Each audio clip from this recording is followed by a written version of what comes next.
ஓம் சக்தி தாயே எல்லாம் செயலம்மா.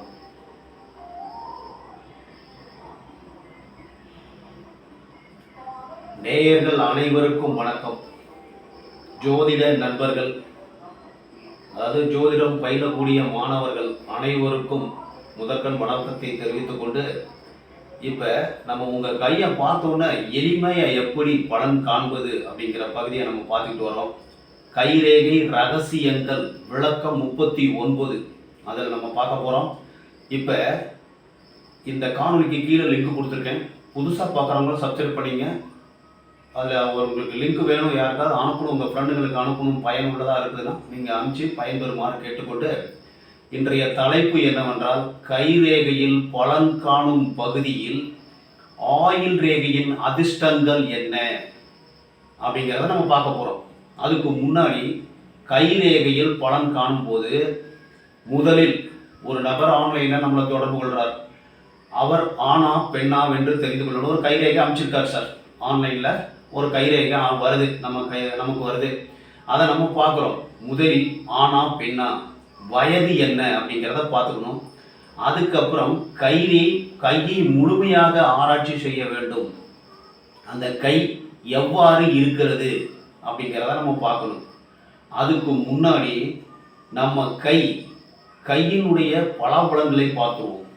கை நம்ம ரெண்டு கையும் நன்மையும், அதாவது கடந்த கால வாழ்க்கையில் இல்லைன்னா நம்ம இப்போ 40 வயசுல இருக்கோம்னு வச்சுங்க, இதுக்கு முன்னாடி நம்ம என்ன செஞ்சோம், இப்போ என்ன செஞ்சுக்கிட்டு இருக்கோம், என்ன செய்ய போகிறோங்கிறத காண்பிக்கக்கூடியது நம்ம கை தான்.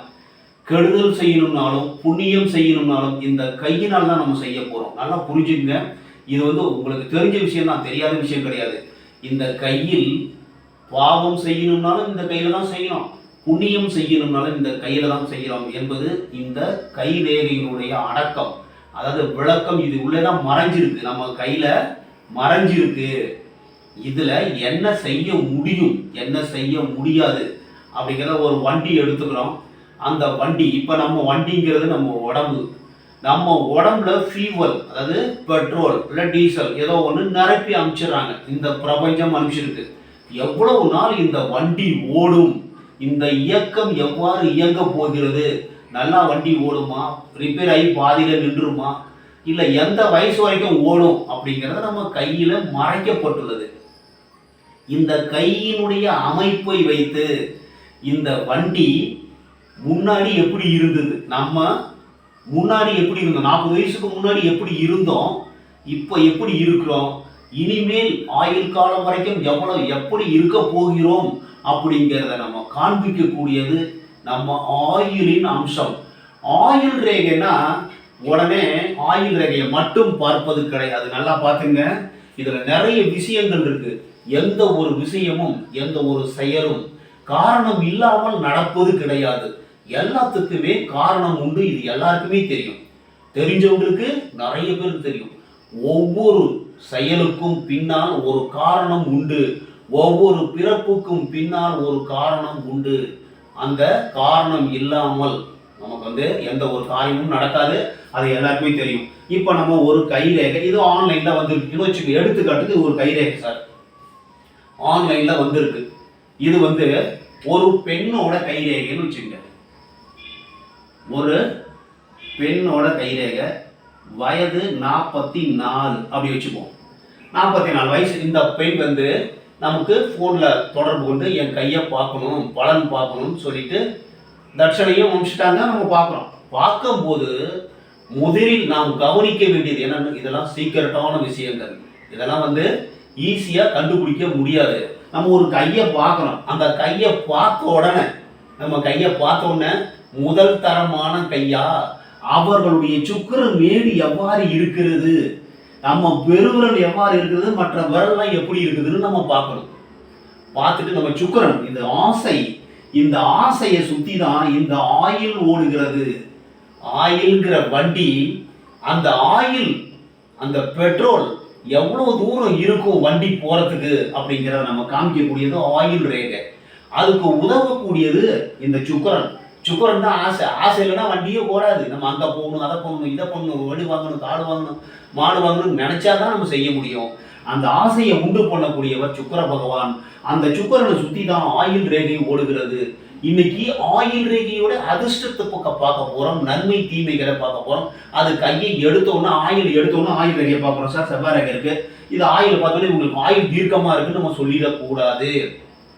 ஆயுளை பார்ப்பதற்கு முன் கை எவ்வாறு இருக்கிறது, எந்த விதமான கையா இருக்கு, அதாவது பார்க்கும் போதே அந்த கை கரடுமுரடா இருக்கா, ரோஸ் மாதிரி அழகா இருக்கா, இல்ல வெள்ளை வெளிர்ந்து இருந்துன்னா ரத்தம் இல்லைன்னு அர்த்தம்.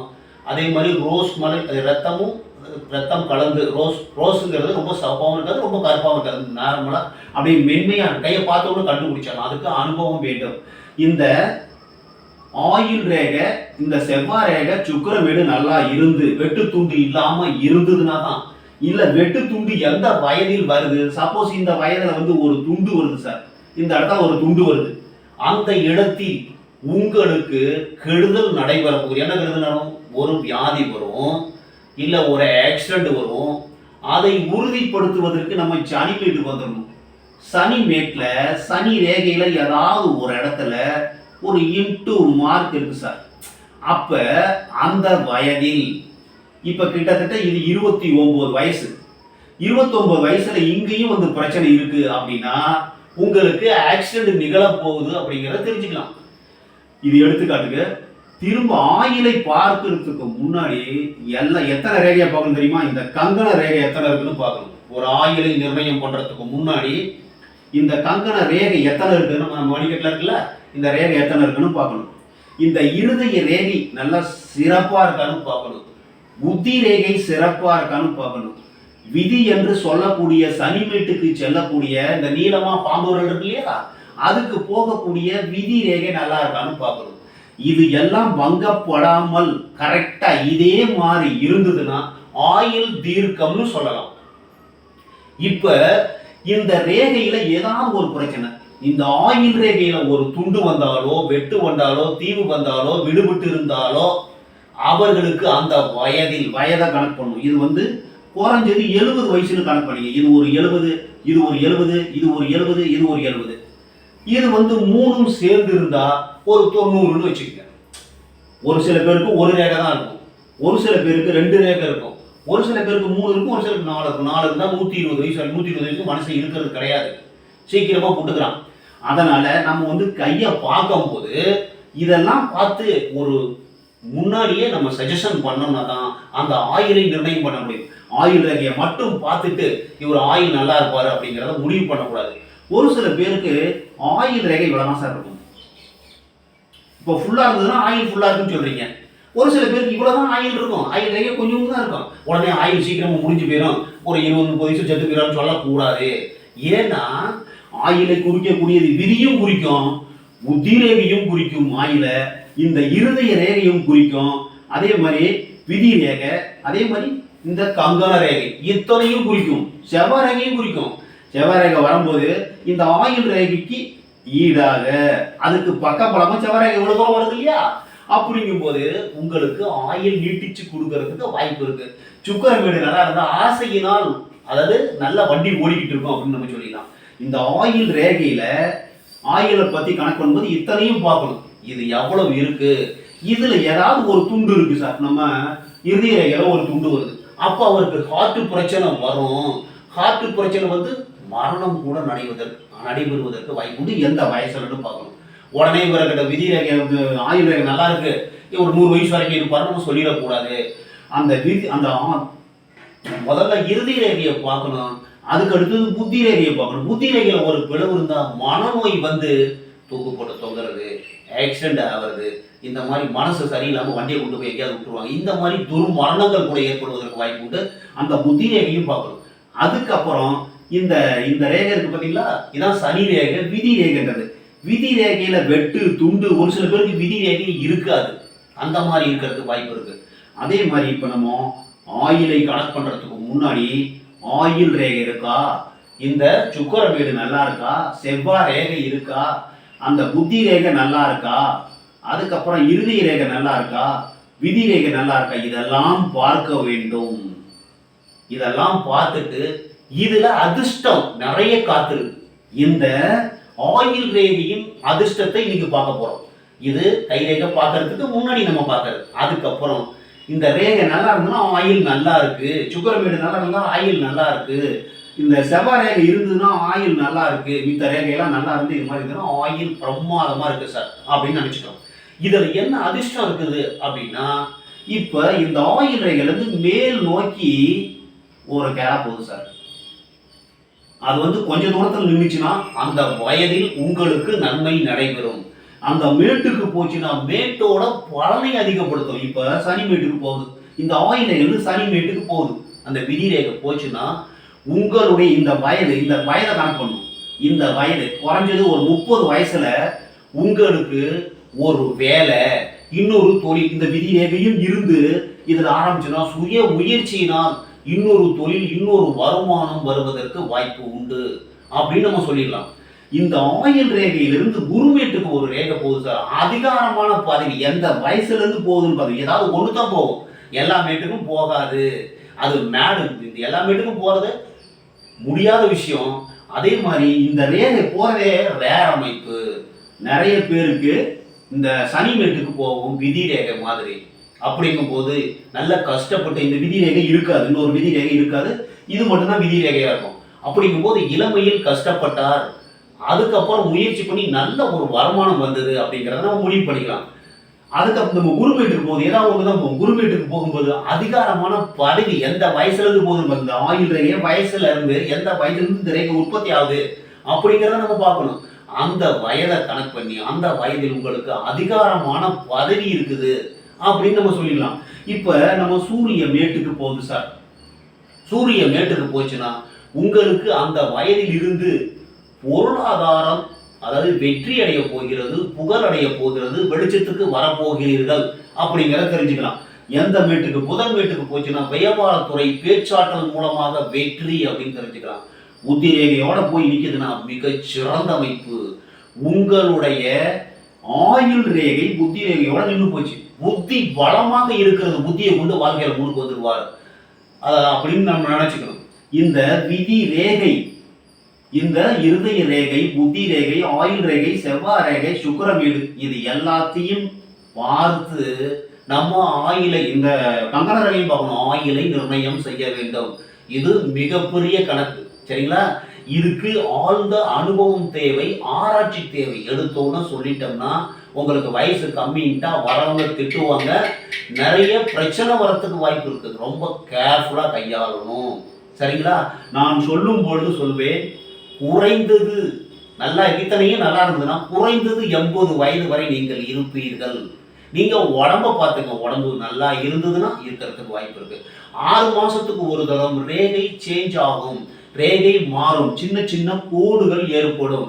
உங்க கையை நீங்க பார்த்துக்கிட்டே இருந்தீங்கன்னா தெரியும். 6 மாசம் 3 மாசம் ஒரு இந்த கையை நான் பார்க்க இந்த ரேகை இல்லவே இல்லையே, இப்போ திடீர்னு உற்பத்தி ஆகிருக்கேன்னு நம்ம பார்க்கலாம். அந்த மாதிரி திடீர்னு ஒரு ரேகை தோன்றும். அந்த வயதில் உங்களுக்கு நன்மையோ, நல்ல ரேகையா இருந்தால் நன்மை, சரியில்லாத ரேகையா இருந்தால் தீமை நடைபெற போகிறது. அது சனி வீட்டுக்கு போச்சுன்னா உங்களுக்கு விபத்தில் முடிவதற்கு வாய்ப்புகள் உண்டு. அது திடீர்னு வர ரேகை, அதாவது இன்டூ மார்க்ல நிறைய இன்டூ மார்க் இருந்ததுன்னா வாழ்க்கையில் பிரச்சனை, இல்லறத்தில் பிரச்சனை, இல்லறத்தில் 2வது திருமணம் இது மாதிரிலாம் பண்ணாங்க, அதெல்லாம் நிறைய விஷயம் இருக்கு. இன்னைக்கு ஆயுள் ரேகையில அதிர்ஷ்டம்னா மேல் எழும்பக்கூடிய கிளைகள். இப்போ ஆயுள் ரேகை இருக்கு சார், இதுல மேல் எழும்பக்கூடிய லைட்டா கிளை, எத்தனை கிளைகள் இருக்குதோ அத்தனை வயதில் உங்களுக்கு அதிர்ஷ்டம் காத்திருக்கிறது. அந்த வயசை நீங்க கணக்கு பண்ணுங்க. இந்த வயசுல முக்கியமான ஒரு நன்மையெல்லாம் நடைபெறும். ஆயுள் ரேகை பிரமாதமா இருந்துச்சுன்னா வாழ்க்கையில் மிகச் சிறந்து விளங்குவீர்கள். ஆயுள் தீர்க்கம்னு சொல்ல முடியும். இருந்தாலும் ஆயுள் ரேகையை பார்க்கும்போது கையை முதல்ல பார்த்துட்டு, திரும்ப சொல்றேன், கையை முதல்ல பார்க்கணும், கையினுடைய நிறத்தை பார்க்கணும், கையினுடைய தாயத்தை பார்க்கணும், பெருவிரல் எப்படி இருக்குன்னு பார்க்கணும், விரல்களின் நீளத்தை பார்க்கணும். இருதய ரேகை, புத்தி ரேகை, ஆயுள் ரேகை, விதி ரேகை, இந்த செவ்வாய் ரேகை, சுக்கிரமேடு, இதையெல்லாம் பார்த்து இந்த கங்கண ரேகையும் பார்த்து தான் ஒருவருடைய ஆயுளை முடிவு செய்ய வேண்டும். அந்த ஆயுள் ரேகையிலிருந்து மேல் எழும்பக்கூடிய கிளைகள் லைட்டா கொஞ்ச தூரம் ஒரு இன்ச் அளவுக்கு இருந்ததுன்னா உங்களுக்கு அந்த வயதில் நன்மை நடைபெறும். ஏதாவது திருமணம், காது குத்து, கல்யாணம், இந்த மாதிரி வீடு வாங்குறது, நிலம் வாங்குறது, சொத்து வாங்குறது, இந்த மாதிரி ஏதாவது ஒரு நன்மை நடைபெறும். இதுல கீழே வரக்கூடாது ரேகை. கீழே வந்ததுன்னா உங்களுக்கு வியாதி காத்திருக்கிறது அப்படின்னு அர்த்தம். அதே மாதிரி மேலே போகுது, மேட்டுக்கு போகுதுன்னா அந்த மேட்டோட பலன்கள் அதிகப்படும்.